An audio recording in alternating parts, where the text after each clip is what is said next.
अगर कानून मुझे इजाजत दे तो 24 घंटे के अंदर मैं लॉरेंस बिश्नोई के पूरे तंत्र को खत्म कर सकता हूं। यह मैं नहीं कह रहा, यह कह रहे हैं बिहार के बाहुबली सांसद पप्पू यादव। पिछले दिनों जब मुंबई में बाबा सिद्दीकी की हत्या हुई तो इस घटना के तार लॉरेंस बिश्नोई गैंग से जोड़े जा रहे हैं। ऐसा भी बताया जा रहा है कि लॉरेंस बिश्नोई के गैंग ने इसकी जिम्मेदारी ली है। अब पप्पू यादव का यह कहना है कि लॉरेंस बिश्नोई जेल से ऑपरेट कर रहा है और जेल में मोबाइल यूज कर रहा है, तभी वह यह सब कर पा रहा है। पप्पू यादव सरकार पे सवाल खड़े कर रहे हैं। उनका कहना है कि सरकार लॉ एंड ऑर्डर को कंट्रोल नहीं कर पा रही है। अगर मुझे सरकार इजाजत दे, अगर मुझे कानून इजाजत दे तो मैं 24 घंटे के अंदर लॉरेंस बिश्नोई के पूरे तंत्र को खत्म कर दूंगा।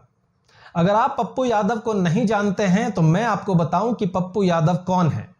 पप्पू यादव बाहुबली सांसद हैं, 7 बार सांसद चुने जा चुके हैं बिहार से। बाहुबली सांसद हैं, 41 मुकदमे उन पर चल रहे हैं। 2024 के चुनाव में जो उन्होंने एफिडेविट दिया है उसके अनुसार उन पे अभी 41 केसेस चल रहे हैं। 2008 में अजीत सरकार की हत्या के आरोप में इन्हें उम्र कैद की सजा सुनाई गई थी। काफी वक्त इनका जेल में गुजरा और जेल में इलीगल तरीके से मोबाइल फोन यूज करने का भी इन पे आरोप लगा था। हालांकि 2013-14 में इन्हें पटना हाई कोर्ट ने बरी कर दिया। एक बार इन पर एयर होस्टेस पर चप्पल मारने का भी आरोप लगा है, चप्पल से मारने की धमकी दी थी, इसका भी आरोप इन पर लग चुका है। इन पर किडनैपिंग के भी चार्जेस लग चुके हैं। कुल मिलाकर 41 मुकदमे इनके ऊपर चल रहे हैं। तो ऐसे हैं पप्पू यादव। आज पप्पू यादव सवाल खड़े कर रहे हैं लॉ एंड ऑर्डर पे और वो बता रहे हैं कि जेल में कैसे लॉरेंस बिश्नोई फोन का इस्तेमाल कर रहा है, तभी तो वो ऑपरेट कर पा रहा है। बेहतर कौन बता सकता है। पप्पू यादव खुद लंबा वक्त जेल में गुजार चुके हैं और उन्हें सब कुछ तजुर्बा है कि जेल के अंदर क्या होता है और क्या कुछ हो सकता है। बिहार के ही एक जाने माने पत्रकार ने, जो कि यूट्यूब चैनल चलाते हैं, उन्होंने पप्पू यादव से फोन पर बात की और फोन की रिकॉर्डिंग उन्होंने यूट्यूब पर शेयर की है। उसके हिसाब से पप्पू यादव कह रहे हैं कि कानून अगर मुझे इजाजत दे तो मैं इस तंत्र को खत्म कर सकता हूं। अब यह बात कहीं ना कहीं बेतुकी लगती है। चाय दुकान पर, पान की दुकान पर, ढाबे पर इस तरह के डिस्कशन हो रहे होते हैं, उसी तरह की बात पप्पू यादव कर रहे हैं। कानून भला आपको इजाजत क्यों देगी? क्या महाराष्ट्र की गवर्नमेंट नाकाम है? क्या केंद्र सरकार नाकाम है जो लॉ एंड ऑर्डर को कंट्रोल नहीं कर सकती? हर चीज का एक तरीका होता है, उससे काम किया जाता है। इस तरह से किसी को कानून इजाजत नहीं दे सकता। पप्पू यादव ने उस पत्रकार से बात करते हुए यह भी बताया कि जेल में क्या कुछ होता है उन्हें पता है। उन्होंने जेल में होने वाली एक्टिविटीज के बारे में एक किताब भी लिखी है। यह पप्पू यादव ने बताया है, उसकी कॉल रिकॉर्डिंग यूट्यूब पर मौजूद है। तो पप्पू यादव जो कि खुद बाहुबली रहे हैं और इतने सारे केसेस उन पे चल रहे हैं, पप्पू यादव अपनी छवि सुधारने के लिए अक्सर कुछ ना कुछ एक्टिविटी करते हुए नजर आते हैं।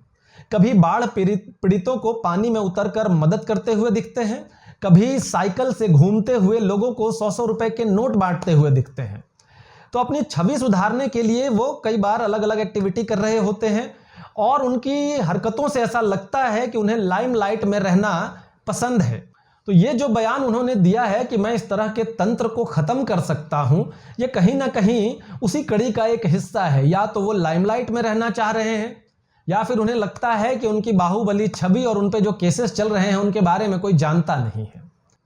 इस फोन कॉल पे एक बात उन्होंने और भी कही है उस पत्रकार से कि जिस तरह से अंसारी को खत्म किया गया, जिस तरह से शहाबुद्दीन को मारा गया, उस तरह से इस तंत्र को खत्म करना आसान है। मगर पप्पू यादव यहां पर झूठ बोल गए या फिर उनकी जानकारी नहीं है। अंसारी, अगर वो यूपी के अंसारी की बात कर रहे हैं तो उन्हें जानना चाहिए कि अंसारी की मौत बीमारी के कारण हुई। अगर वो शहाबुद्दीन, बिहार के शहाबुद्दीन की बात कर रहे हैं तो शहाबुद्दीन भी कोविड के दौरान बीमारी से मारा गया था। उसकी किसी ने हत्या नहीं की थी या उसे प्रशासन ने नहीं मारा था। यहां पर पप्पू यादव को अपनी जानकारी दुरुस्त करने की जरूरत है। और पप्पू यादव जिस तरह से बाहुबली छवि उनकी रही है, उस छवि को सुधारने के लिए, अपनी इमेज बेहतर करने के लिए पप्पू यादव समय समय पर कुछ ऐसी एक्टिविटी करते रहते हैं कि जो उनकी एक अच्छी छवि बने। वो कभी बाढ़ पीड़ितों को पानी में उतरकर मदद करते हुए दिखाई देते हैं, राहत सामग्री पहुंचाते हुए दिखाई देते हैं, कभी साइकिल से चलते हुए 100-100 रुपए के नोट गरीबों को बांटते हुए दिखाई देते हैं। तो इस तरह की एक्टिविटी वो करते रहते हैं जिससे कि उनकी छवि बेहतर हो, और ऐसा लगता है कि उनकी आदत है कि वो लाइमलाइट में रहें। तो जिस तरह से पप्पू यादव का इस घटना पर बयान आया है और जिस तरह से वो चैलेंज कर रहे हैं कि वो 24 घंटे के अंदर इस माफिया के तंत्र को खत्म कर सकते हैं, ये भी कहीं ना कहीं लाइमलाइट में रहने का ही एक जरिया हो सकता है।